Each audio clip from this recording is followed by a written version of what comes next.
Welcome, ladies and gentlemen. Welcome on the second day of our conference. My name is Dominika Rogalińska. I represent the Central Statistical Office, and I will have the pleasure to run this part of our debate. And the subject of our discussion will be the use of data that we already have.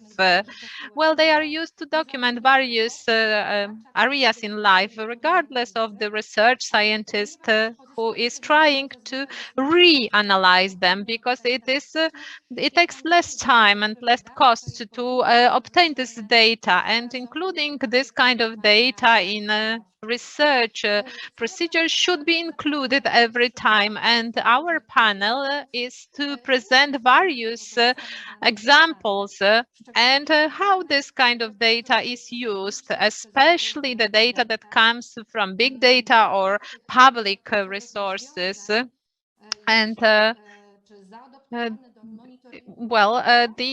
these kind of solutions, if implemented to the evaluation of cohesion policy, could add a permanent added value, especially taking into account the limitation of in-field research. And especially when we talk about conducting research during pandemic, and we've heard about it during the previous panel.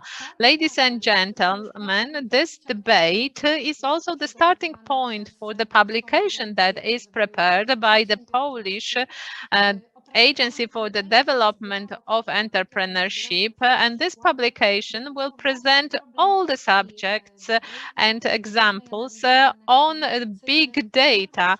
So reanalyzing the data that is already obtained. Therefore, we have great speakers with us today. I'd like to welcome Professor Agnieszka Chłoń-Domińczak, who is director in the School of Economics of Warsaw, Director of Statistics and Demography, twice Undersecretary in the Ministry of Labor, author of many publications on the pensions and labor market. Welcome, Professor. We also have another speaker with us, Jan Vollbracht, the Competence Centre on Microeconomic Evaluation, Joint Research Center, and in the European Commission. Jan Vollbracht has 20 years of experience, especially in the European institutions. He focuses on evaluation. And thank you for being with us, Jan. Welcome.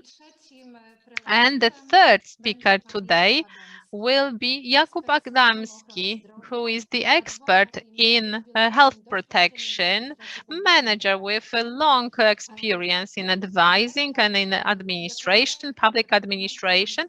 As the director of the department in the Ministry of Health, he was responsible for preparing the maps of health needs, and actually introduced new quality for big data analysis and visualization of data. Welcome. Good morning, ladies and gentlemen. I'd like to welcome everyone. We usually have the round of applause after this kind of introduction, but this is a remote form, so there's silence. But before I give the floor to our speakers, as asked by the organizers, let me introduce you the subject, today's subject. I hope that this will be technically working very well. Let me show you my presentation.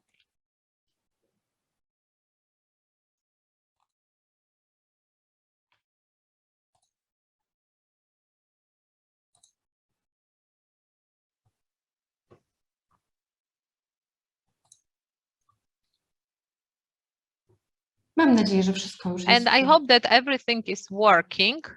I hope everything is working right now. Ladies and gentlemen, I will start my introduction with the direction.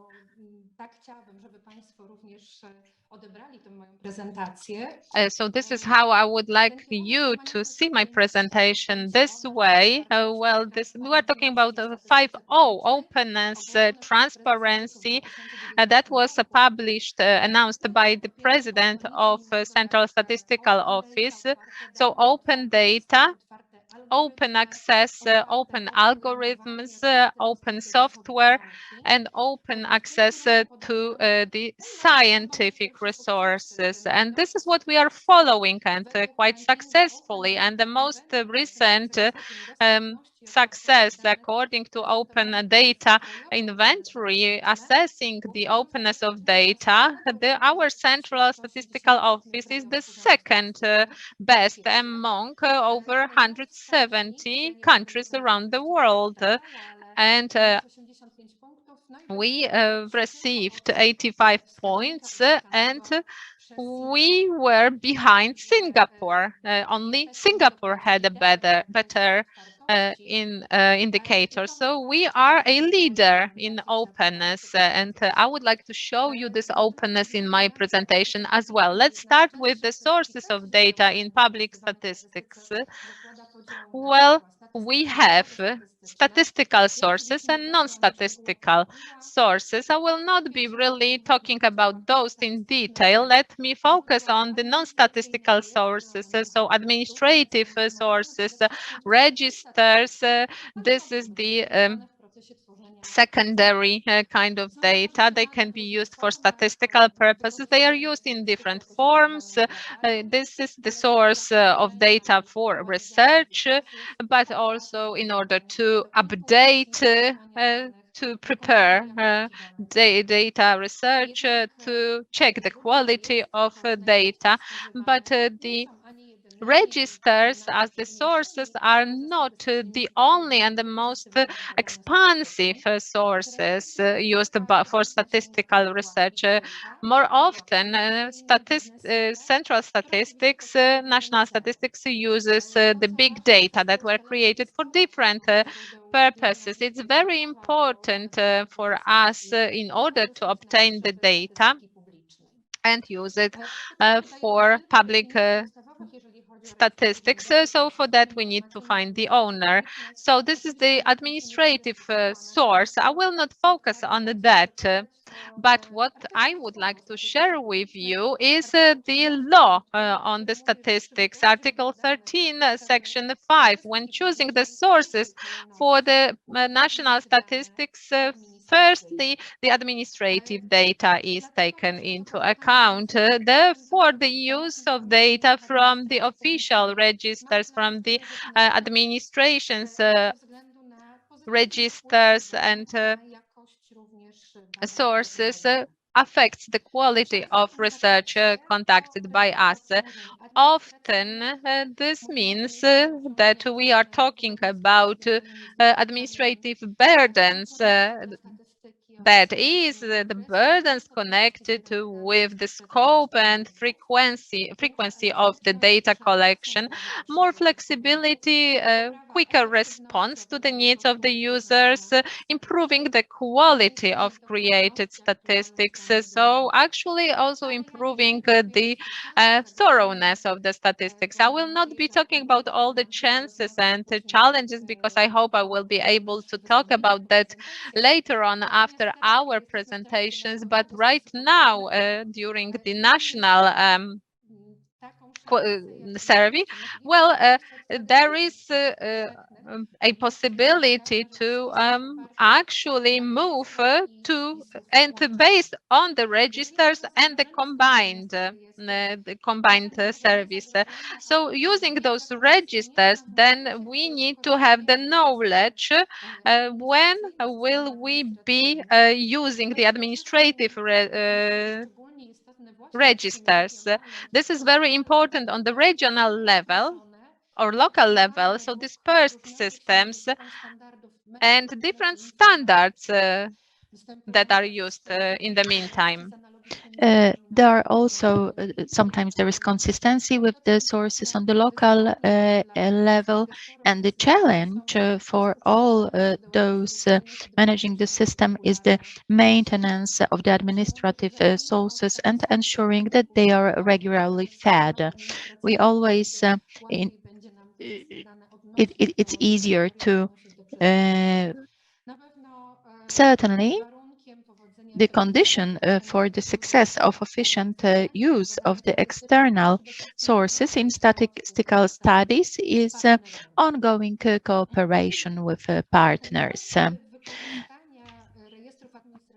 The increased use of registers by statistics is the development toward a system based on registers, system based on gathering data from individual interviews. Here you can see an example of an implementation and changes between two changes, statistical changes, public statistics. It is also true that around the world we are dealing with a multi-annual trend of dropping the completeness of statistical survey. The drop is slow but systematic. So the transformation going towards administration registers, we are speeding this up, and we are always looking for stakeholders for public statistics that will help us more broadly to get access to these sources. It's mainly about sources like those from the Ministry of Finance, tax offices, social insurance institution.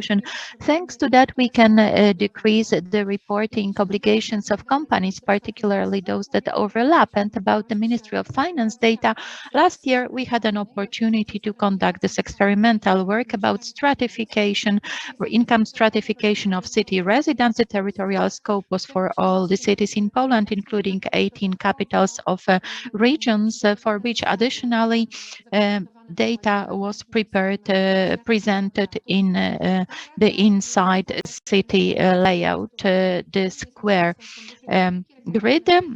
It was done in cooperation with the Ministry of Funds and Regional Policy, and it was funded from the technical assistance OP. And the source of the attribute data was information from tax registers data received from the Ministry of Finance for 2018. It was about income, 10 personal tax return forms, 10 types, and we also received other data of hired workers from PIT 11, but the details of this work, you can find them on the National Statisticians website in the experimental studies tab. We experiment with new sources of data or also big data. At the beginning of my presentation, I talked about big data. I think it needs to be emphasized that administration data and big data, this is not the same thing. These are different types of data. Administration data do not meet the free V principle, which I will discuss in a moment. It's rather structured data, whereas big data mostly isn't, but they have some common features. I believe also for the purposes of this conference, it is worthwhile to emphasize that they can be used to obtain knowledge for the purposes of public policy implementation. Practical application of technologies connected with big data in public statistics, we consider this as necessary to meet the contemporary information challenges. The quickly changing reality, different needs, new needs, especially when we talk about the recent events about the pandemic. What is also important, we consider this exercise as necessary to keep up with the private sector entities connected with commercially obtaining, processing, and sharing of data. The chance for public statistics in this scope is the use of the entire methodological potential of the statistics to show that in the big data sets, valuable knowledge is hidden that can be used for the purposes of programming, monitoring of national, regional, and local public policies. And very briefly, about the definitions briefly, because I could talk about this for hours. There is no one definition of big data in the literature. Redefining of big data results from the ongoing technology changes and the provided possibilities, limits on processing of data of this type. This all translates to the bigger definition, growing definition. The first definition from 2001 assumed that there were three conditions for this type of data, and you can see it: volume, velocity, and variety. In the next definition, the big data conditionality included more aspects. 2012, this is the 4V principle that I already mentioned, plus value understood as usefulness for business optimization. The more principles, 2013, 7V, 10V, and then 2017, the scientific website Data Science or the Research.com proposed conditioning big data with 42 V. I didn't even list those here. Unfortunately, this is going in this sad direction where new big data conditions are being sought. While these sources should be recognized, examined, and used. Very briefly about the challenges for big data in public statistics. So we are encountering legal difficulties because sometimes we want to use certain sources, but they are not easily available for various reasons. For example, this results from privacy protection, and cooperation is needed with the providers of data from the private sector, or also payments for data. The data from private sources are a big chance, and the Polish national statistician participates in the possibilities of obtaining this data. But public statistics are governed by a range of data quality requirements. The data must be representative, the source must be stable and independent, while data from private sources, well, for example, data from the internet, often does not meet these criteria. Hence, intensive works are conducted by us as statisticians at the European level, even at the global level, to facilitate access to these data, among other things, under Data Act, methodology, and the quality-related aspects. On the European level, for example, under the private data access group, we are working, we are thinking how we could use the data.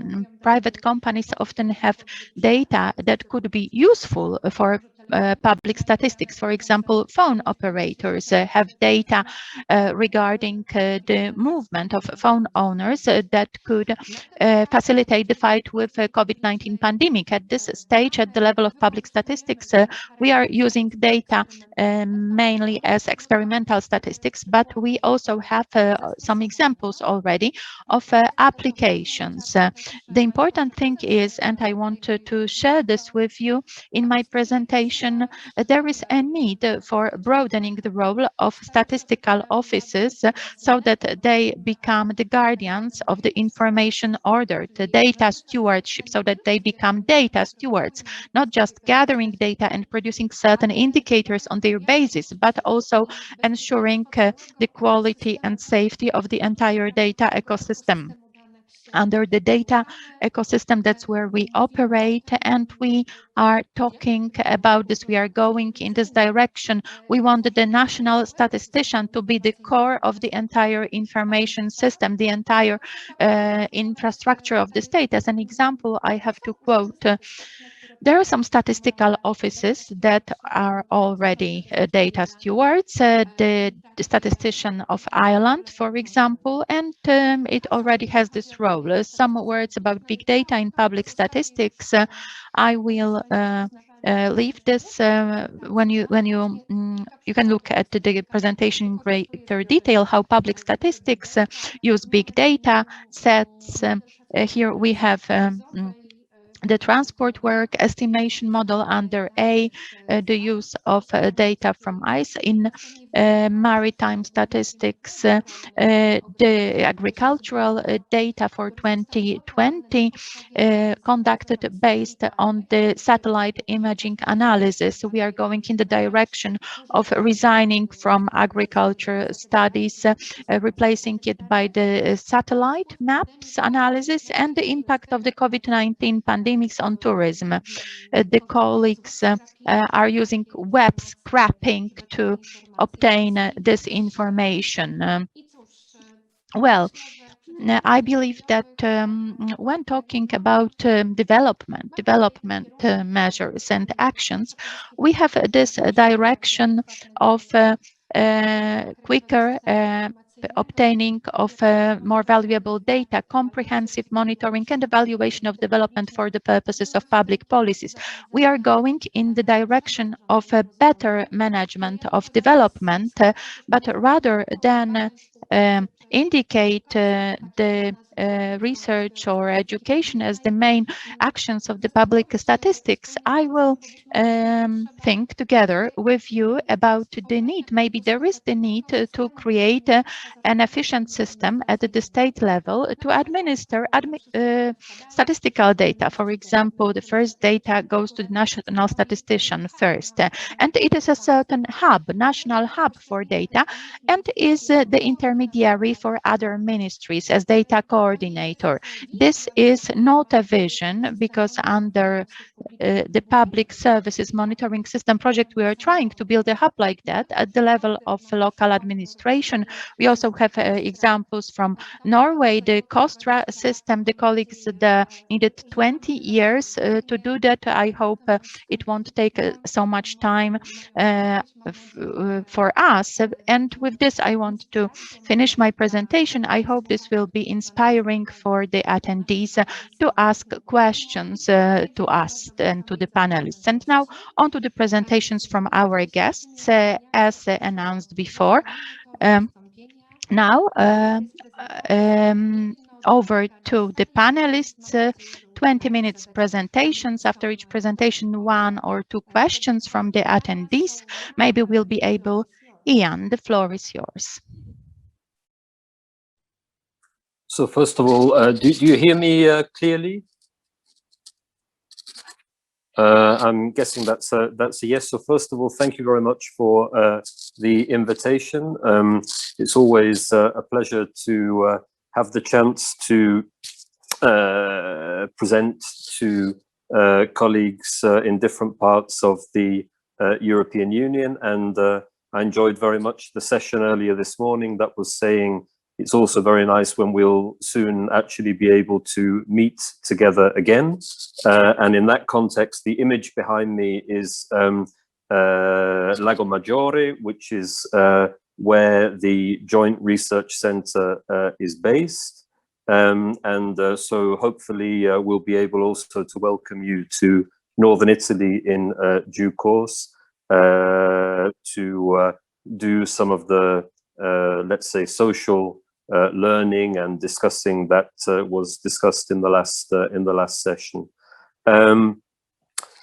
So I think I have about 15 minutes. I'll say a couple of words of introduction just about my role at the Joint Research Centre, which, as the chair of the session said, is the European Commission's in-house research centre. My background is a little bit unusual in that I was 15 years in Brussels, mainly in the Economics and Trade Directorates General. And my role here at the Joint Research Centre in 5 years is more a managerial one. So I'm the deputy head of a department of about 50 economists who work on two main areas. One is indicators and scoreboards. That's not the focus of today. Today, the focus is much more on ex post evaluation. And because 5 years ago, so when I arrived, the Competence Centre, as we call it, on microevaluation was set up. I'll say a little bit about why, and we hope that as the whole purpose of evaluation is try to learn from the recent past, and as the colleague was just saying, to make maximum use of administrative data, big data, micro data. In the field that we work in, we haven't used yet so much satellite data, but many colleagues in the Joint Research Centre are doing that. Then hopefully I can practice what we preach a little bit and try to use some experiential lessons to hopefully make my presentation fit with those of the other colleagues on the panel. But I'm going to do it deliberately from a slightly more general level. I want especially to talk about the importance of scope, what I would call scoping a project. So trying to think it through from beginning to end, because that's much more my managerial role in the organization. The head of the Competence Centre is a colleague called Paolo Paruolo, and we have another colleague, Gianluca Mazzarella. I'll refer to a couple of publications of theirs as well. I believe if I say next slide, then it should be possible to go to the next slide. Is it possible to go to the next slide, please? Thank you very much. So yes, if I aim for 15 minutes, probably I'll deliver on 20, Madam Chairman. I'll do my best. So I'll say a couple more words introducing our Competence Centre on Microeconometrics, so Ccme, also evaluation. And again, the Joint Research Centre is formally speaking a Directorate General of the European Commission, but we usually say that we try to work at the interface between science and policy. So we have a slightly different role from most of the Directorates General of the Commission, which are closer to traditional ministries in a national administration that I think many participants in the conference will be very familiar with.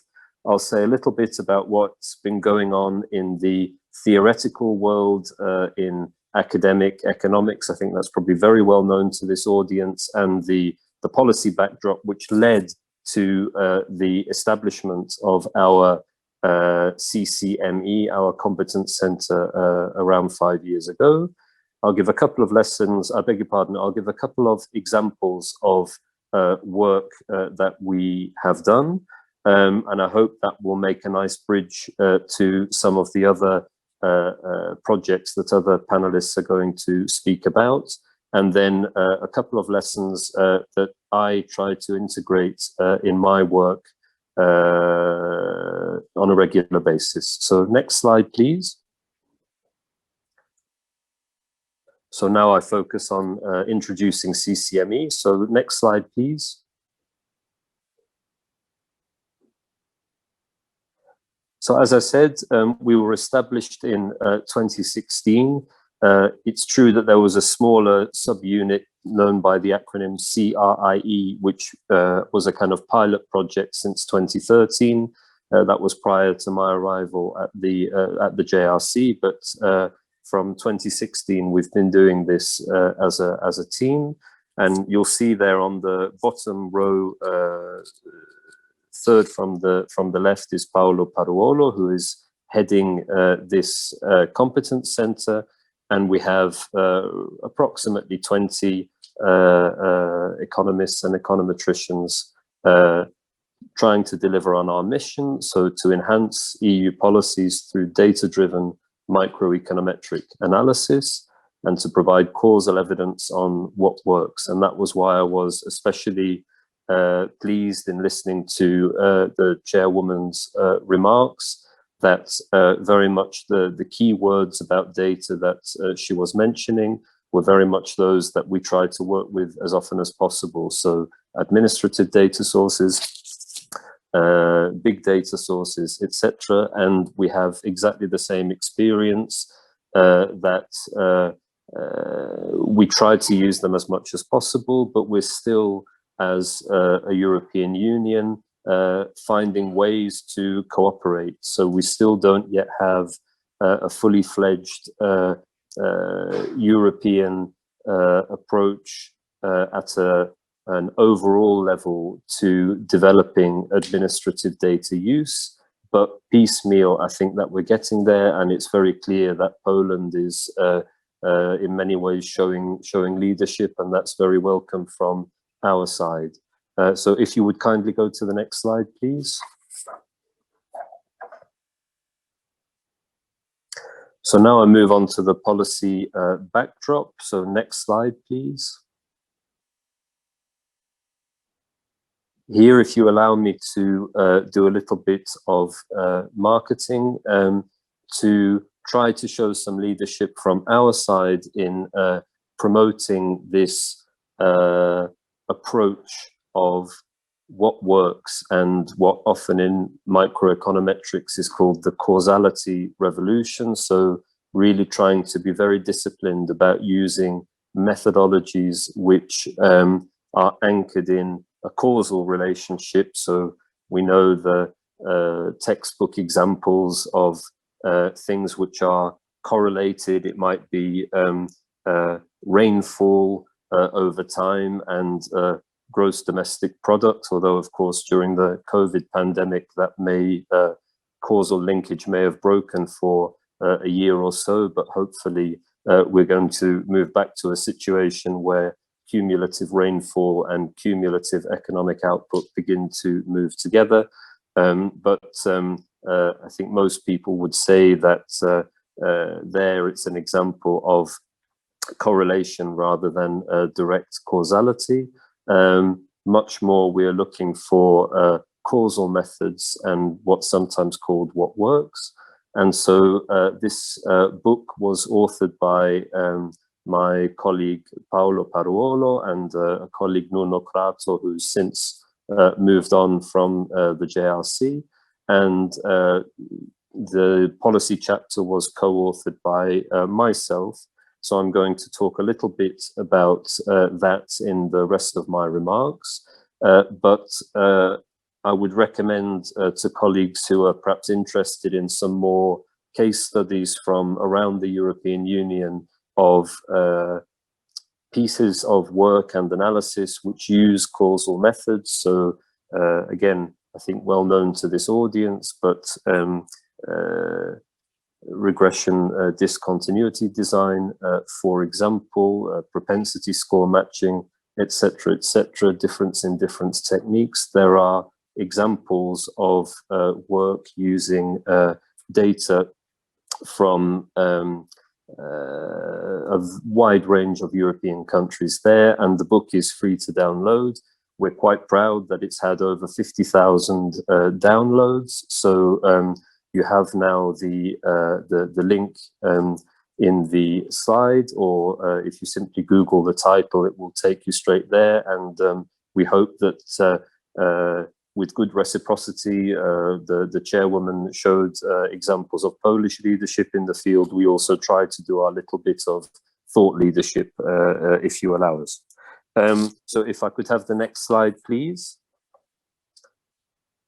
Simply, this makes the point that the European Commission and the European Union, as I said, we're trying to be at the interface of science and policy. What's going on in scientific research and academia does influence developments in policy-making frameworks. So here we have the latest revision of the better regulation guidelines, which are perhaps well known to many in the audience, but have recently, I think it was a month or two ago, I think it was during April, that there was the latest revision of the guidelines was issued.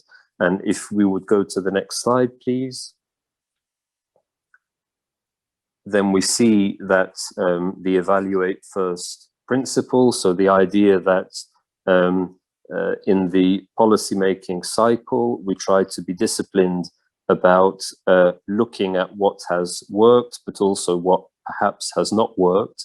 And I'll talk about the second part of that in a moment, and why it's important in my job, and the work that we try to do is very much anchored in the document. And if you could go to the next slide, please. This is really, really important for us and our work. This idea that when policies are being made, a crucial part of the impact assessment process, so what happens at the beginning of the policy preparation process, includes what we call a data plan, because we have had examples, and I would well imagine that other colleagues in the conference are aware of similar examples in Poland and other member states, because none of us work in a perfect world, whereby when it comes to the time to evaluate a policy, it becomes recognized that data collection on the indices or data points that would be needed to evaluate is impossible, because the data itself hasn't been collected.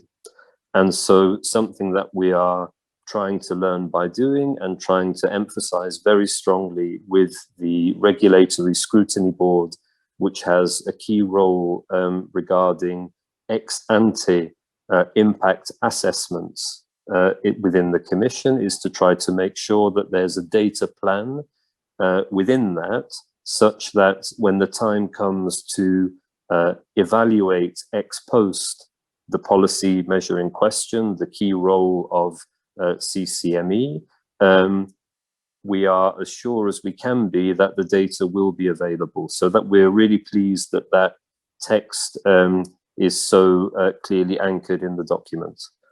Next slide, please. So I don't want to focus too much on this now, because I think other colleagues may well focus more specifically on administrative data and the European social funds. But I also wanted to draw attention to this document, which may be particularly useful if it's not already known to colleagues who are working in that area. I didn't include the link, but again, Google is so efficient these days that if one would simply enter the title, how to use administrative data for ESF counterfactual impact evaluations, then it's a roughly 20-page document, which in a rather pedagogical way would be, I guess, a shorter and more ESF focused version of the book, which we published as JRC, which covers a broader range of methods. So in the time available, Madam Chairman, I'm not going to go through every element of that slide, but please be aware that for colleagues who are working specifically on the ESF, there's also a reference document that, if it's not known to conference participants, I think may be useful. So next slide, please. So now I give you just a couple of examples of the work of Ccme, and then some lessons learned, and I'm hoping that I will not be running over time. So next slide, please. So this just gives you the text on the left. You don't need to worry about so much. I mean, that's a little bit of our internal organization, but the table on the right, if you can see it, has on the vertical axis most of the main directorates general. So starting from the top, agriculture, budget, the climate directorate, DG Connect, competition, whole list.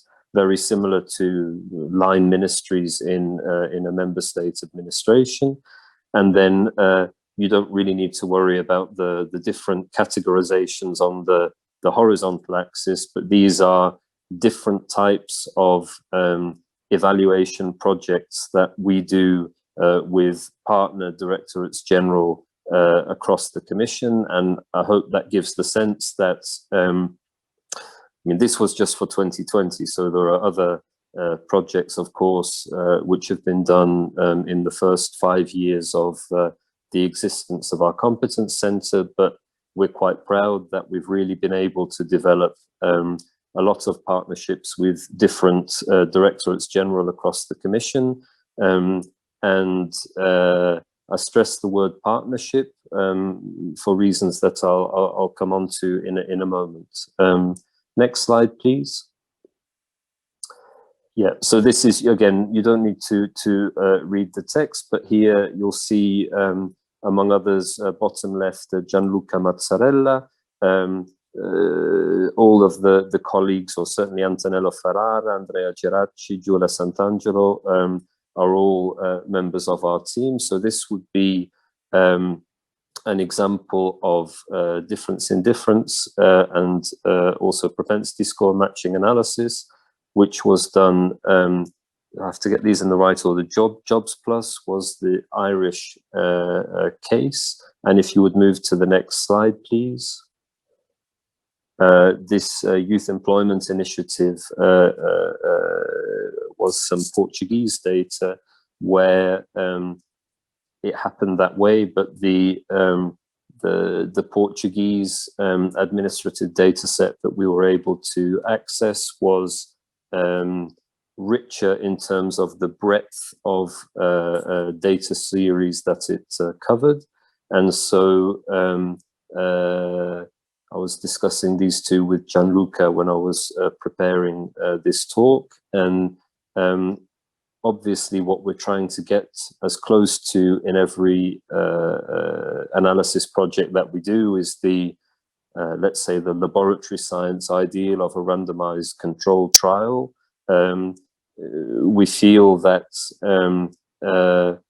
because it's very difficult to, and indeed there are many reasons why social policies are not allocated in a randomized way, typically, then these two papers have some relatively novel methods for trying to mimic or get as close as possible to what would be randomized allocation to separate the treated from the untreated or control group. So they may also be papers that are of interest to colleagues on the panel and participating in the conference.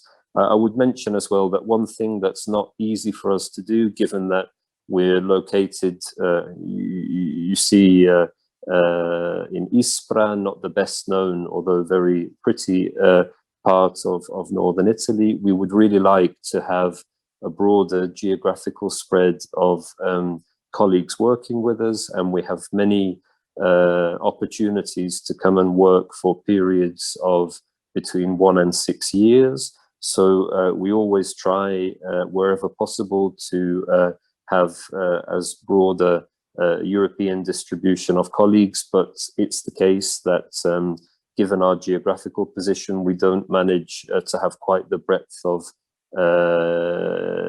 European nationalities in our team at the moment that we would like, but it's something that we're working on. Next slide, please. Yeah, so I'm just going to end on 3 lessons, which are perhaps specific to my kind of more managerial role for projects, but I hope they can still be of wider interest, and then I'll finish and hopefully I'm within time. So next and final content slide, please. Yeah, so the first point is probably, seems extremely obvious, but what I'm trying to say here about understanding the policy context is more than simply understanding how a given policy works. I mean, the wider framework within which it fits.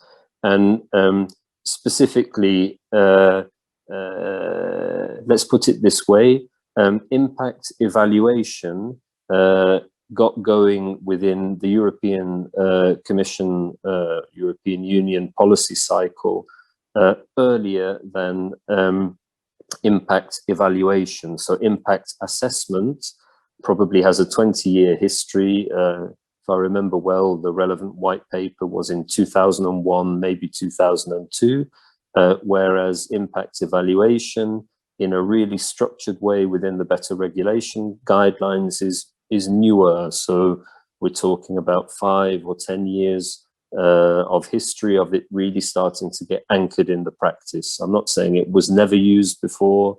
Perhaps regional funds, on which I'm not a specialist, or ESF funds have a longer history, but of really anchoring it at a general level, it's still relatively recent. And one of the reasons for that is that I also spent 5 years working in the cabinet of a commissioner, the private office of one of the European commissioners, and it's clear that at a political level, forward-looking is in many ways always easier than backward-looking. I won't develop it more than that, but I think panelists and the audience who work in government administrations of different sizes will understand the point. And so when we are trying to assess which projects to focus on, we place a lot of emphasis on trying to understand the broader context to try and make sure that we have as much scope as possible for integrous work. Second point, and this is really crucial and applies to all projects, is having a data plan. Of course, as much as possible, what we would like to use is registry administrative data which already exists, and find ways to integrate it. But for all the reasons that the chairwoman spoke about already, sometimes it's data cost, sometimes data protection, many other reasons, we try as much as possible at the planning stage of a policy ex ante to make sure that the colleagues responsible in a given part of the DG have thought carefully about the data that needs to be collected and shared, often by our partners in member states. Last point, and then I stop, is given that we have many colleagues from more of an academic background who come and work for us, maybe they are PhD plus 5 years and hoping to move to assistant professor positions after working with us, it's very important that they maintain an academic publication record. And so what we found, last little lesson that I share, is that in order to make sure that we stay on the cutting edge of techniques in the academic field of microeconometrics, we try wherever possible to do 2 reports. One, which is always faster, is something for the partner DG and maybe written in a somewhat less technical language, and a second document which is much more of a full academic report, and that way we hope to satisfy both our policy customers in different directorates general, as well as the career interests of many colleagues. The final slide simply says, oh no, what it should have said was thank you very much, and hopefully there'll be some questions. Maybe the next slide says thank you. There we are. Thank you very much for your attention. Thank you very much indeed for this presentation. I was just looking about the questions. Yes, is there any other golden rule, like a golden proportion as regards using secondary data, for example, administrative data and primary data? Is there some golden proportion? Isn't there a risk that the secondary data will cover the situational context, that when using them we'll stop seeing the human motivations that are actually behind the data? So briefly speaking, this was the question. What would you say about this, Ian? No, it's a very, very good point. I mean, I guess what I would say is that as let's say an official in the middle of the sandwich, the broadest decisions, of course, are for the political level, and so our specific work is to try to be as focused on the data as possible, because that's where we fit within the wider system. But I hope that you and colleagues wouldn't interpret from what I'm saying that survey methods or let's say more traditional macro data in the future will have less value. I don't see it that way. And I try increasingly, as I get slightly older, to use sentences more with and than but linking. So I would say, rather than saying microdata is the future, but what I would say is for ex post evaluation and what works methods, our job from our part of the administration is as much as possible to use administrative micro data sets as much as we can.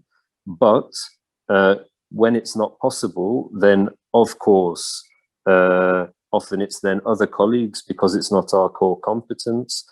Survey methods and more traditional can be macro, can be micro data sources may be more important and more appropriate. So I guess I'm not sure there's a golden percentage, but I definitely think it's very important to analyze both the policy context, as I called it a bit euphemistically, and the data availability prior to entering into a big analysis. Because when one has a clear view of those two, sometimes it's for our methods within the Commission.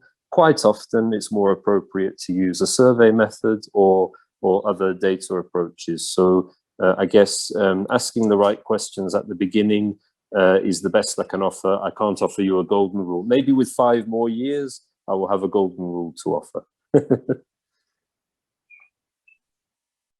Dziękuję bardzo. Thank you very much.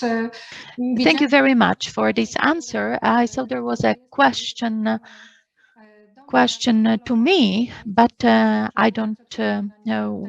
I will answer a question from Lithuania. I will answer this question after the presentations. And now over to Professor Agnieszka Chłoń-Domińczak for the examples of administrative registers use. Madam Professor, over to you.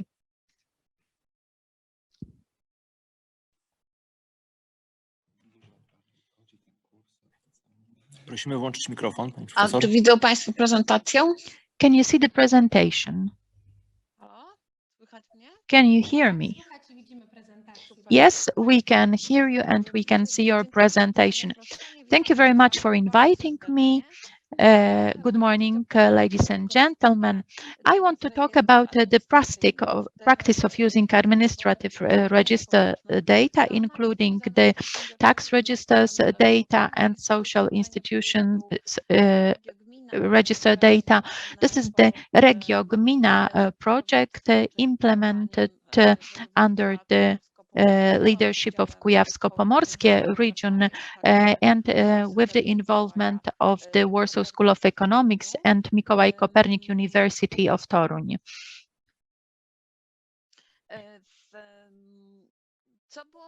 What was the motivation?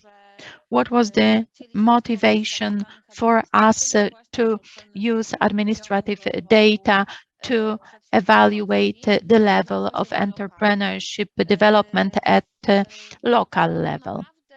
Actually, the attempt to identify the picture of inequalities, the inequalities existing between the regions or even at the local level as regards the SME sector development.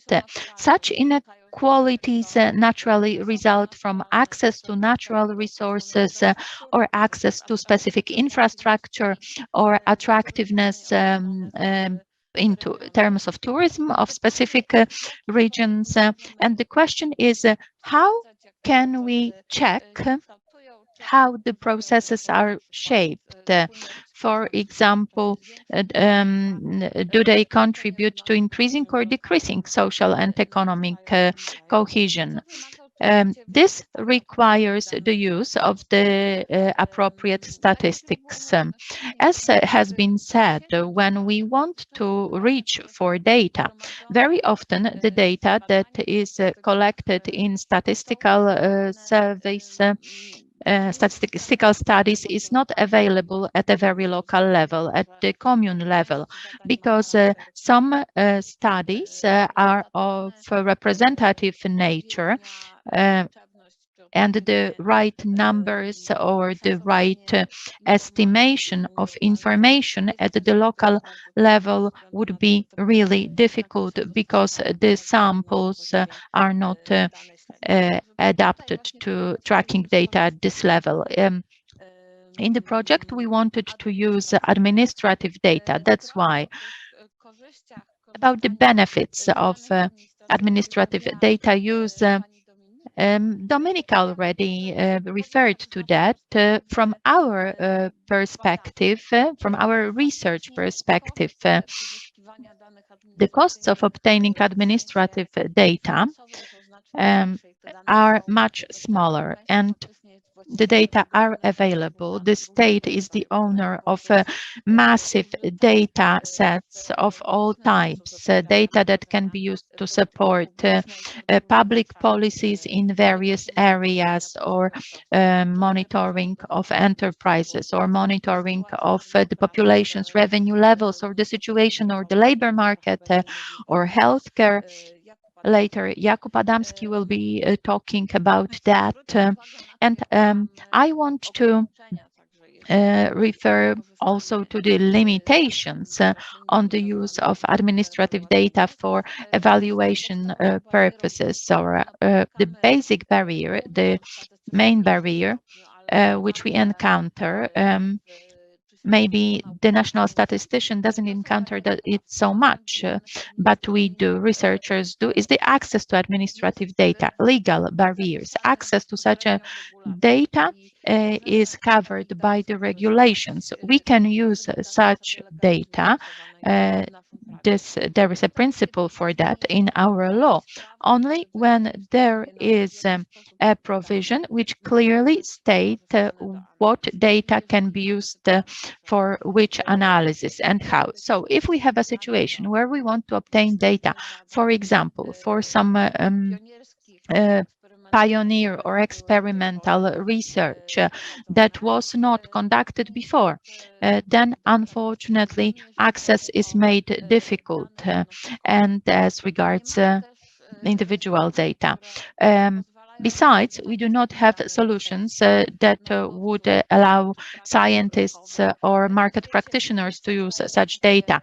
In the world, there already are countries which have such solutions. Sweden, Great Britain, Australia, they already have mechanisms or institutions that connect researchers, that are a bridge between the researchers and data. And this is a safe connection that ensures data safety. I believe that a limitation that needs to be pointed out is that very frequently we do not have exact knowledge about the content of the resources and their potential for monitoring and data use in evaluation.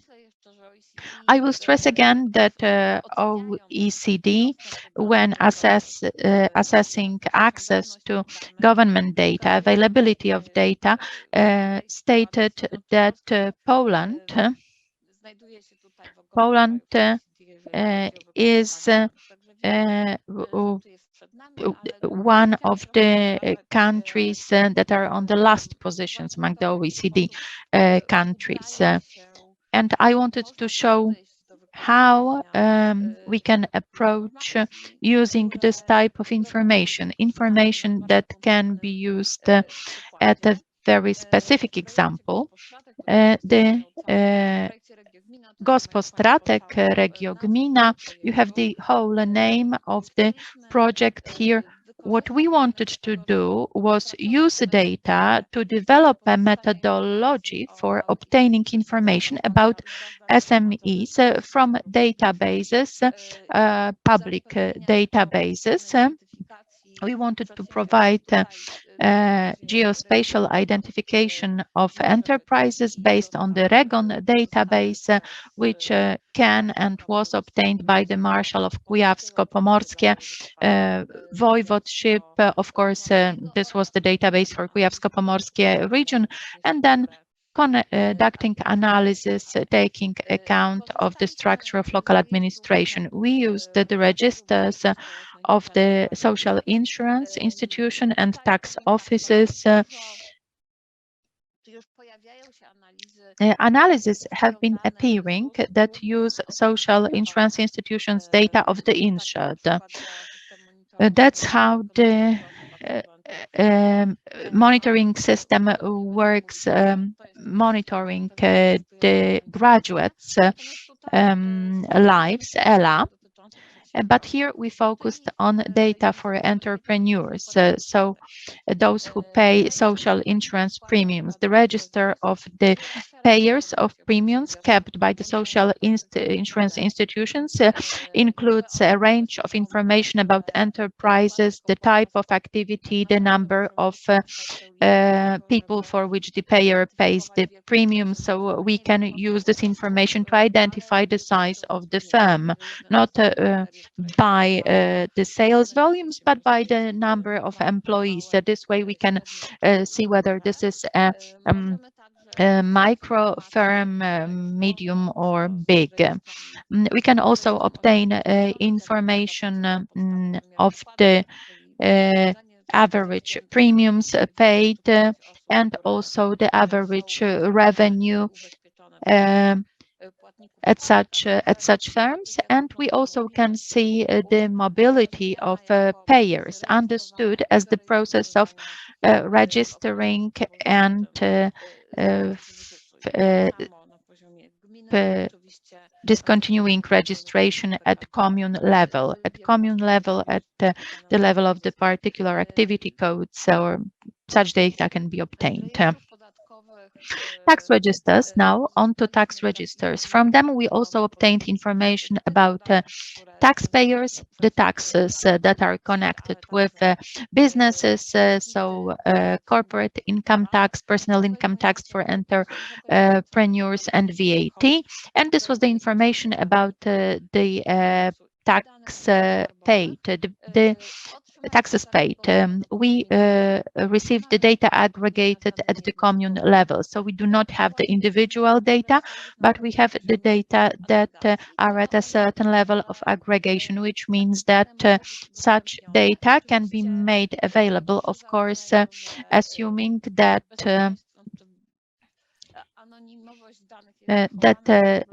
data anonymity will be observed. So such because of course data that can make it possible to identify the payer is not made available. It is worth noting that actually the registers differ between each other as regards the numbers of businesses. So what Dominika said before, when we look at different data for the same phenomenon, it can turn out that the information is slightly different. And as we can see, most differences are observed in the case of one-person businesses. This is easy to explain. Not everybody who is a one-person business is to be registered as social insurance payer. If someone also has a contract of employment, then they don't have to pay the social insurance premiums. That's why the difference. We also see differences in terms of the size of businesses, micro, small, and medium, based on the differences between the statistics of tax offices and the social insurance institution. This can be due to the fact that the data is not always consistent. So we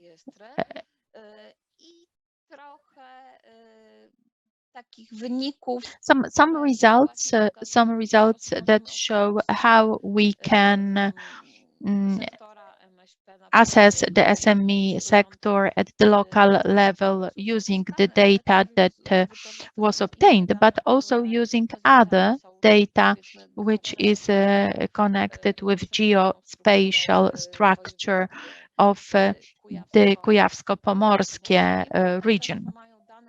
Here you can see the data for the number of people running businesses. It should be actually 100,000 residents. It's per 100,000 rather than 10,000 rather than 10,000 residents. You can see this on the map with the 5 biggest cities.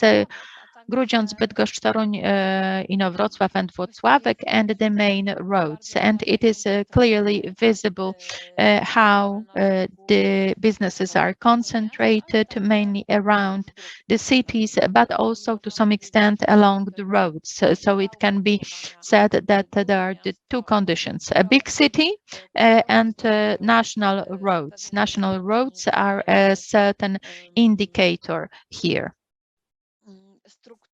Indicator of the structure of the network of businesses, network of business activity in Kujawsko-Pomorskie region. Madam Professor, 2 more minutes. We can also see the diversification when we look at micro, small, and medium companies. Again, Bydgoszcz-Toruń line and the roads are factors here in the case of all sizes of enterprises.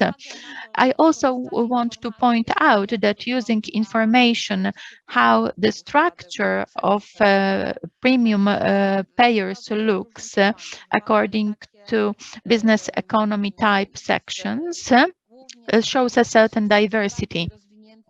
In the more developed communes, we can see a much bigger share of premium payers which conduct activity, conduct business connected with services. And when we look at all the communes, there is this gradient very clearly visible here. So this is another feature that we can look at from this perspective. We also conducted analysis taking account of spatial conditions and spatial conditions like an developed area, density of roads, or location of technology park or big enterprises or special economic zones. So these could also be explanations for the structure of enterprises. And what is worth noting is that the existence of agricultural areas or developed area, the density of roads, density of railroads, the distance from big cities, from universities, from other businesses, or from the main road, these usually really truly determine the structure of entrepreneurship. So a combination of spatial data and administrative data makes it possible to deepen the understanding of the data that we found.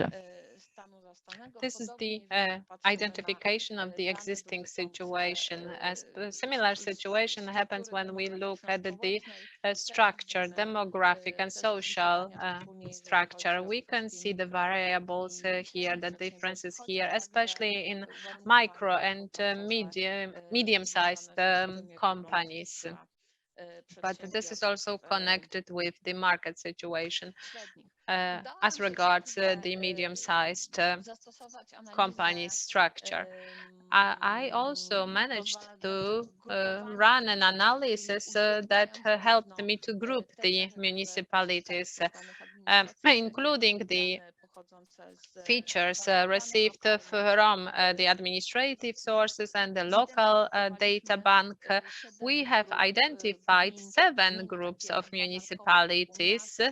They are circling the cities. So these are the municipal urban municipalities and rural municipalities and rural urban municipalities. There is a certain group of peripheral municipalities with weaker characteristics and 2 main cities, Bydgoszcz and Toruń, which are a separate group as well.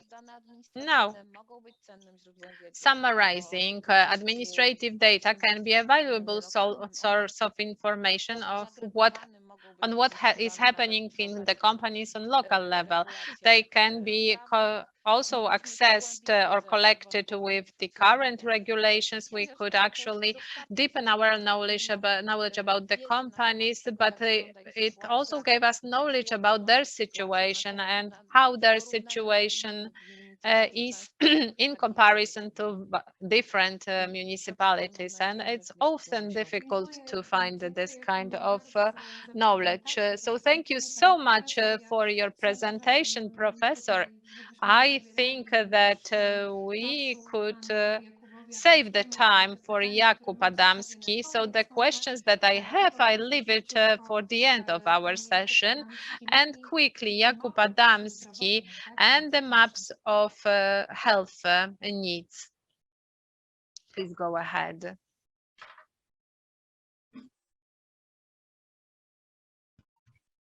Dzień dobry Państwu raz jeszcze. Good, hello, ladies and gentlemen. Can you hear me and see me well? That's great. I think that this is something that we have in common with the previous speakers.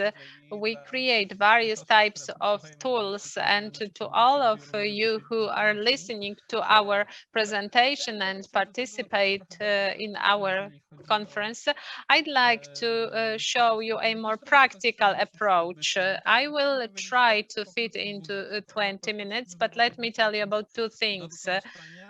So what to use, what are the health needs, and how they can be actually used for evaluations, and then talk about the use of public data.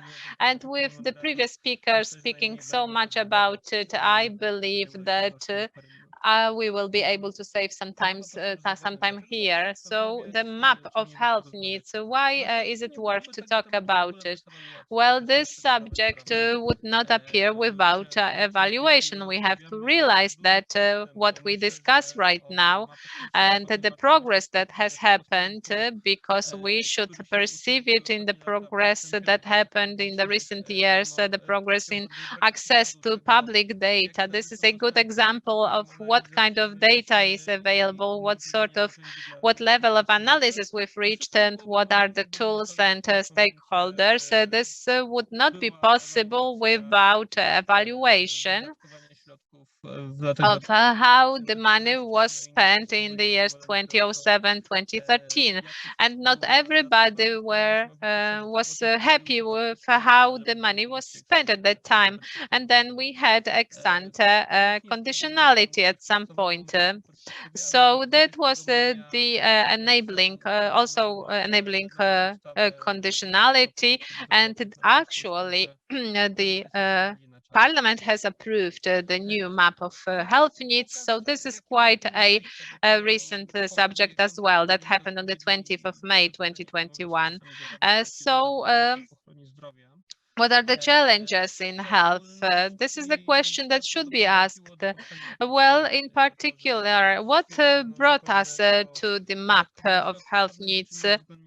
Well, when the money was spent, some things were not included, and the entities were not looking at the experiences tak naprawdę co robią inne podmioty. And then to compare what other entities were doing. So this is why we've prepared the map of health needs.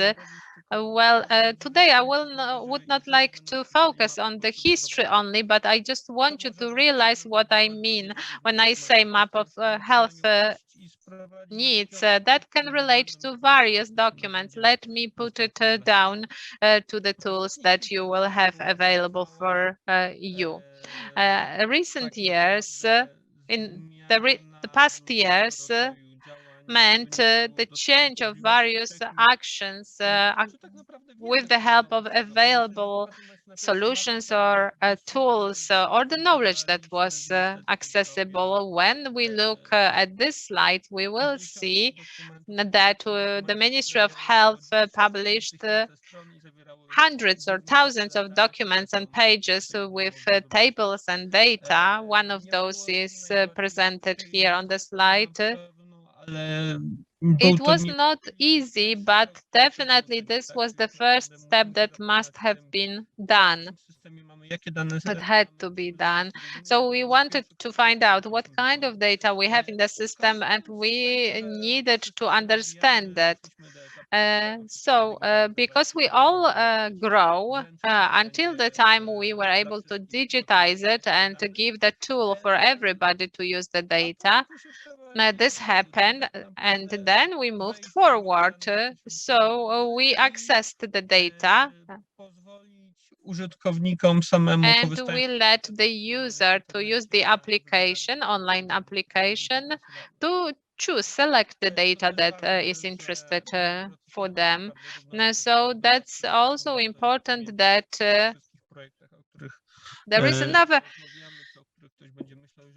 process that is happening parallelly, and we have to remember about that. So during the first stage, we want to learn about the data, understand it, and in other stages, we move to the knowledge that is connected with that. For our map, this was the process that took several years, and it's continued until today. But the real interesting and valuable discoveries happen after several years of work, when we can finally understand or choose the analysis based on the data of a different quality, and then model the future differently, because we must combine different things. So the first speaker actually said it in the question about data. Data is not enough. We need the experts and expert knowledge to learn about the data and interpret it properly. So that's the most important thing. As I've mentioned, what is available on the website? We have the address at the bottom of the page. So everyone who is involved in evaluation and would like to see different kind of projects and needs data, they can actually go to the website, click the proper place, see the data that is interesting and what is interesting, and so on. So I went through the maps of health needs very quickly, because this is some historical data as well. But I think that this is also important in the context of public policies to talk about the needs. What do we understand there? Because often this is a very difficult subject. Also in Poland, for many years, we only thought about the services that were offered. For actually planning the policies and checking what are the effects, we have to say what we're interested in. So services, demand, so what are the expectations of our patients, or the realistic, the actual need. So that to actually help the patients get better.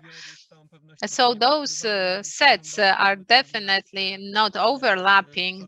They create different correlations when it comes to demand, supplies, and needs. What's important to do when talking about the various policies, then to actually bring closer and identify the health needs in this understanding to provide the patient with the biggest possible advantage or benefit. That's very important. As the tool that could be used, I believe that it's good to show this tool that was introduced to the maps recently. So DALY, disability adjusted life years. So that was introduced by the institute from the Washington University and the cooperating body. And we were able to introduce very advanced analysis and translate them onto the Polish ground. So to compare diseases or conditions that differ so much, because when we look at the policy, well, we always have the limited resources, and then we have to think about the problems. So it's very difficult to ask yourself the question whether we want to spend the money on oncology or maybe on psychiatry. This may be a simplification, but this is the question that is asked every day, and this is the question that can be helped by maps of health needs to answer this question. And one of those is the indicator that helps us to compare various types of diseases.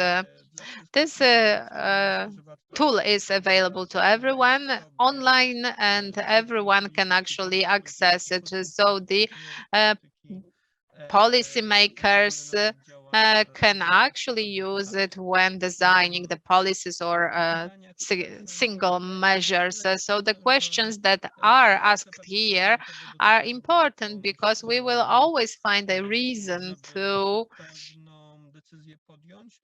take a decision, a certain decision. It's worth to mention here the data that were prepared with the cooperation with Americans, and this data is available on the website, and this is connected with the map of needs for individual regions. So it's not just the comparison between Poland and the rest of the world, but also individual regions. So what are the diseases, whether they are more frequent or less frequent in given areas, and why is that? So that's important because from the practical perspective, we have to remember about the risks or the behavioral environment or maybe metabolism, metabolical or blood pressure or things like that. And then we have to see various problems. So when we think about policies, then we have to remember about certain operations, steps taken by the ministry. So clean air, for instance, how many health conditions and the needs resulting from the frequency of a given disease can be referred to the risk factors that can be acted upon. And the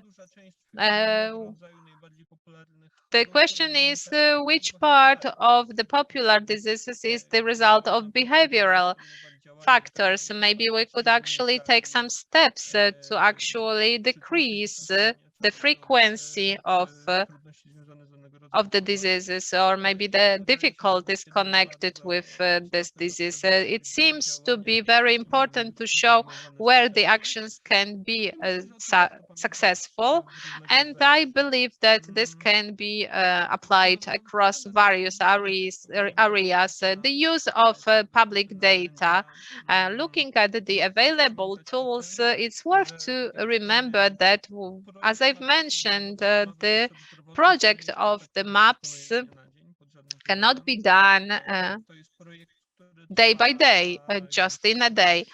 It's the project that has been continued for almost 7 years. In total, we had 2 different projects financed by the European funds. So we are talking about at least 5 people working on creating the tools, specifying the analysis and the data. And as I've mentioned, about the necessary participation of experts. These are the elements that help us to ensure that what we present is a reliable set of data. So this is a long and very comprehensive process. But in the end, we have a completely new quality. Well, I don't really want to repeat the challenges that always are there, the same challenges. So, for instance, quality of data. But I think interestingly, even if we look from the point of view of the administration, the problem is data, data, data. Data and data. We have the problem of the quality of data, also during the access to data. Well, I really liked the openness of data that was presented by our moderator, the chairwoman, today. Well, as I say, the result of the whole process is a tool that I've tried to sketch for you, to show you. So I hope I made it on time. I wanted to show you that this is available to all users. I believe that it will become very practical in time. That was the objective that we had when creating this tool. And I believe that we are passing on to this stage when the health-related data is published to bigger extent, and this will not change, and more data will be published, and this is necessary direction. Thank you so much. I am just finishing, and one slide more.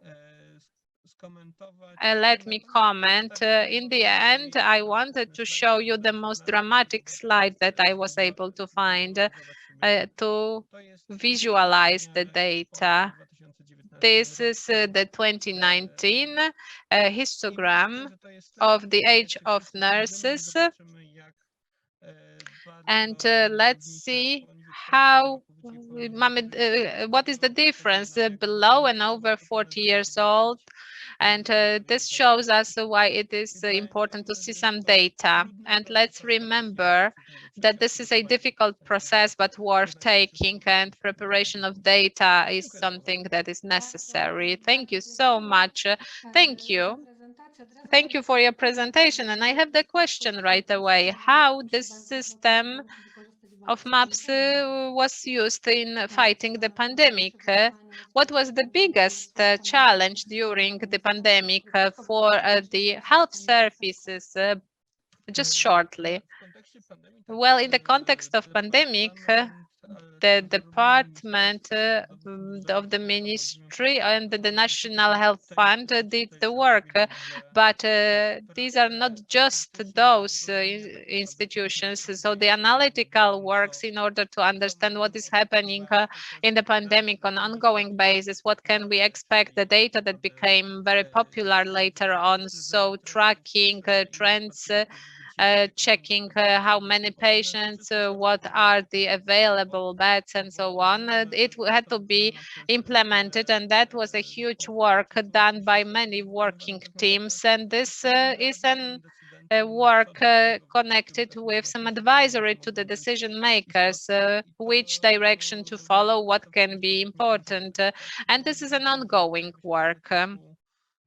If we have this type of problems, first we have to see what is the knowledge outside and start a collaboration, and the work will not end with pandemic, because then later on a new work will start. So to monitor what are the effects of pandemic and honestly, this cannot be easily said in a few words. This requires many teams to be engaged in order to generate knowledge and collect the knowledge and bring it to one place and actually share it with the decision makers. Thank you so much. This is so interesting that we could spend dedicate the whole panel on the activities that were done. Summarizing, I'd like to move back to Professor and ask her whether the limitations connected with reaching for the existing data, is it a mental problem, for instance, or that may be connected with the fact that the private sector is purchasing data. Maybe it's easier to purchase new questionnaires or service or then to manage the administrative data from various institutions such as ZUS or KRUS. Just to summarize, just to end this, Professor, please go ahead. Well, there are many barriers here. The implementation of GDPR was, it is a saint graal, holy grail. And this is a factor that actually makes it more difficult to access the data. So there is a fear among the public institution that if they share the data, it will be problematic. Well, let me mention the monitoring of graduates. Together with a professor from the University of Warsaw, we started to work on how to use the data for monitoring. That was 2011. And there was this information in media that the University of Warsaw, together with the Institute of Educational Research, will be conducting this kind of research with the data from ZUS. And before anything has happened, ZUS, the Social Contributions Office, was under the supervision of the chief data protection inspector. So the chief data protection inspector learned that that ZUSA plans to share the data, and that was the basis for an inspection that was conducted there. So whenever we talk about any ventures, please show us, the ZUS says, please show us the law basis, and then if you show it to us, then we will do it. Yes, this is actually a problem. So the limitations, so the difference between statistics and the scientists in the access to administrative data. I believe that the cooperation is the most important. So the combination of our strengths, so administration, statistics and scientists, in order to actually create one system to conduct evaluation, monitoring and research. Thank you so much for a very interesting panel. And what I am missing is the round of applause for our speakers. So thank you so much, ladies and gentlemen. Congratulations. We extended this panel a little bit. Once again, Professor Agnieszka Chłoń-Domińczak, Jan Vollbracht, Jakub Adamski, Dominika Rogalińska, the Central Statistical Office. Thank you so much, ladies and gentlemen. A shorter break of 25 minutes. But at 12:45, we would like to see you back and the remote research techniques for evaluation. It will be hosted by Piotr Strzemboszewski, the National Evaluation Unit, the Ministry of Funds and Regional Policy. And now a break. Once again, thank you so much, ladies and gentlemen.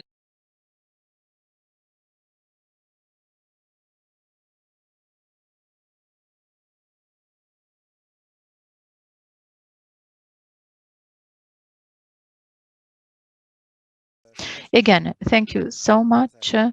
Anna Mazeront, Adam Polasz, thank you so much. This is the end of the 14th evaluation conference. I want to thank all the panelists, all the attendees from the first and second day, the interpreters, the technicians working behind the scenes, the colleagues from the Polish Agency for Enterprise Development and the Ministry of Fund and Regional Policy who made this conference possible. Thank you very much indeed. And let me emphasize one more thing that we talked about informally. This was an online conference, but surprisingly, we had some informal discussions with the attendees as well, like minimum networking. Just one thing. The first evaluation conference was organized over 15 years ago. Now we are meeting at the 14th edition of the event, and maybe lasting within time is not a value, but if you add to this such interesting speakers, such exceptional attendees, and active as much as the circumstances allow, this is something big. That's why I hope this initiative will be continued, and I hope more editions of the conference will be organized and contribute to more efficient public policies, or speaking more broadly, to improvement of our actions and quality of life. Thank you very much for taking part in the 14th evaluation conference. And I encourage you to take part in the 15th. It will be a small jubilee, so I hope we'll be able to meet online. Thank you very much indeed.